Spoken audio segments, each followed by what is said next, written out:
Hi, good evening 7/7 entertainment family members. நம்ம இன்றைக்கி என்ன பண்ண போகிறோம் தெரியுமா?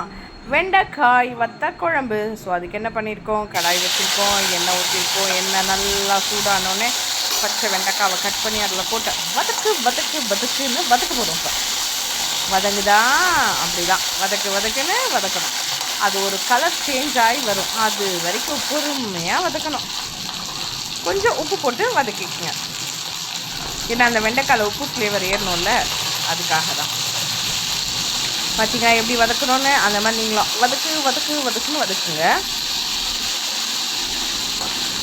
இப்போது கலர் சேஞ்ச் ஆகிருக்கும், தெரியுதா உங்களுக்கு?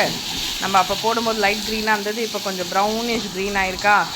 ஸோ அந்த கலர் சேஞ்ச் ஆனதுக்கப்புறம் கம்ப்ளீட்டாக இதை எடுத்து வேறு பாத்திரத்தில் மாற்றிக்கிட்டு அடுத்தது என்ன வதக்குன்னு வதக்க போகிறோன்னு பார்க்கலாமா?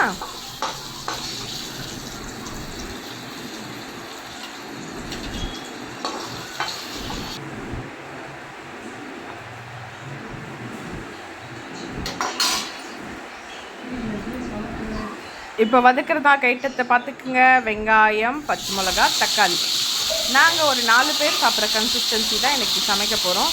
ஸோ அதுக்கு ஒரு முழு வெங்காயம், ஒரு தக்காளி, ஒரு 3 பச்சை மிளகாய் எடுத்துருக்கோம்.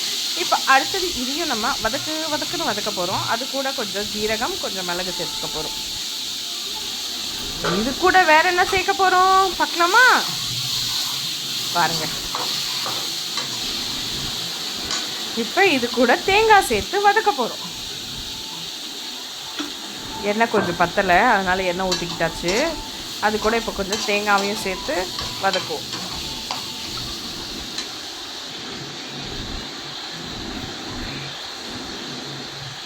தேங்காய் சேர்த்தாச்சா?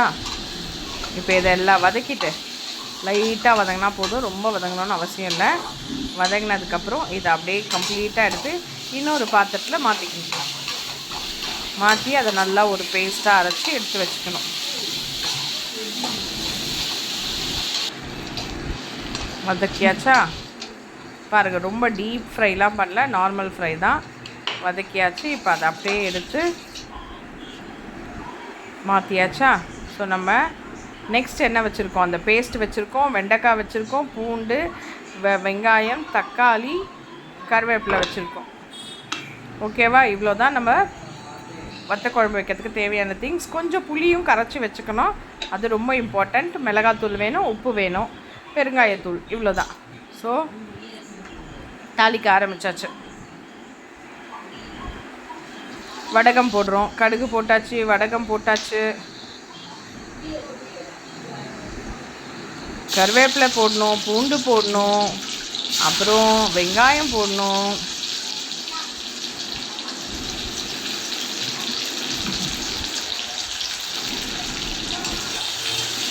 திரும்பி நம்ம வதக்குன்னு வதக்கணும்.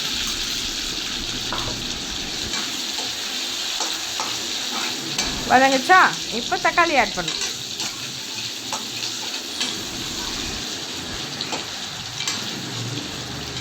நல்லாயிருக்கும் இந்த வத்த குழம்பு, ஹோட்டல் டேஸ்ட், அந்த ஃப்ளேவர் உங்களுக்கு இருக்கும். ஸோ நீங்கள் கண்டிப்பாக ட்ரை பண்ணி பாருங்கள். ட்ரை பண்ணி உங்களுக்கு எப்படி வந்துச்சுன்னு எனக்கு மறக்காமல் கமெண்ட் பாக்ஸில் ஷேர் பண்ணுங்கள். நீங்கள் ஏதாச்சும் சமைச்சு பார்த்துட்டு இது எங்களுக்கு சூப்பராக வந்துச்சுன்னு சொன்னால் மட்டும்தானே எங்களுக்கும் உங்களுக்கு வேறு எதுனா குக் பண்ணி போடணும் அப்படின்னு இன்ட்ரெஸ்ட் இருக்கும். ஸோ அந்த மாதிரி சமைச்சு பார்த்துட்டு சொல்லுங்கள் மக்களே. இல்லை இதை விட பெட்டராக எதனா செய்யலான்னா அதுவும் ஐடியா கொடுங்க.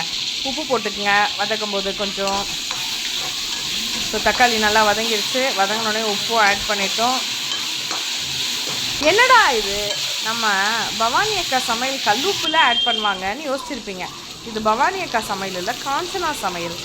ஸோ உப்பு அவள் சால்ட்டை தவிர கல் உப்பெல்லாம் ஆட் பண்ண மாட்டாங்க மேடம். அதனால் கல் உப்பு போடாமல் சால்ட் உப்பு போட்டிருக்காங்க. இந்த வத்த குழம்பு ஜாஸ்மின் கேட்டால், மலேசியா ஜாஸ்மின், அவளுக்காக நான் வைக்கிறேன்னு சொன்னேன். காஞ்சனா இல்லைன்னா நான் தான் வைப்பேன்னு சொன்னால். ஸோ மலேசியா ஜாஸ்மின் ஸ்பெஷலுக்காக இந்த வெண்டைக்காய் வத்த குழம்பு. ஸோ எல்லாம் வதங்கினதுக்கப்புறம் வெண்டைக்காய் போட்டு வதக்கிட்டோம், மஞ்சள்தூள் போட்டுட்டோம். இப்போ குழம்பு மிளகாத்தூள் நம்ம வீட்டில் அரைச்சி வச்சுருப்போம்ல, அந்த மிளகாத்தூள் போட்டு வதக்குறோம். தண்ணியை ஊற்றியாச்சு. தண்ணி கொதித்து வரும்போது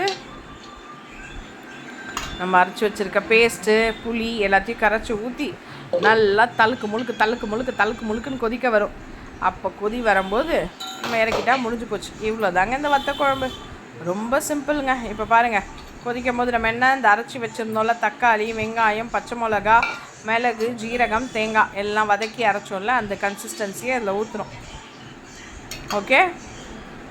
ஸோ இப்போ இவங்க கொஞ்சம் நேரம் கொதிக்கணும். கொஞ்சம் லைட்டாக அவங்க கொதி வராங்களா? ஓகே. இப்போ நம்ம புளி கரைச்சி வச்சுருக்கோம்ல, அதை ஊற்றுவோம். அதில் புளியை ஊற்றிட்டோமா? அவ்வளோதான், வேலை முடிஞ்சிச்சு. இதுக்கு நீங்கள் கொஞ்சம் கொத்தமல்லியெல்லாம் ஆட் பண்ணிக்கோங்க. கொஞ்சம் குழம்பு தண்ணியாக இருக்குது. இப்போ அதை திக்காகிற வரைக்கும் கொஞ்சம் வெயிட் பண்ணுவோம். ஏன்னா அந்த மிளகாத்தூள் ஸ்மெல்லு, புளி ஸ்மெல்லாம் போகணும். கேசரி பவுடர் கலருக்கு. சில மிளகாத்தூள் அப்படியே கலர் கொடுக்கும், இந்த மிளகாத்தூள் கலர் கொடுக்கல, அதனால கேசரி பவுடர் லைட்டாக ஆட் பண்ணியிருக்கோம். ஸோ அது நல்லா கொதித்து திக்காகிற வரைக்கும் வெயிட் பண்ணுவோம். திக்காகிடுச்சுன்னா கார்னிஷிங்க்கு கொஞ்சம் கொத்தமல்லியை போட்டு இறக்கிடுவோம். அவ்வளோதான், முடிஞ்சிச்சு நம்ம வத்த குழம்பு. ஸோ மலேசியா ஜாஸ்மின், உனக்கான வெண்டைக்காய் வத்த குழம்பு ரெடி. டேஸ்ட் பண்ணி சமைச்சு சாப்பிட்டு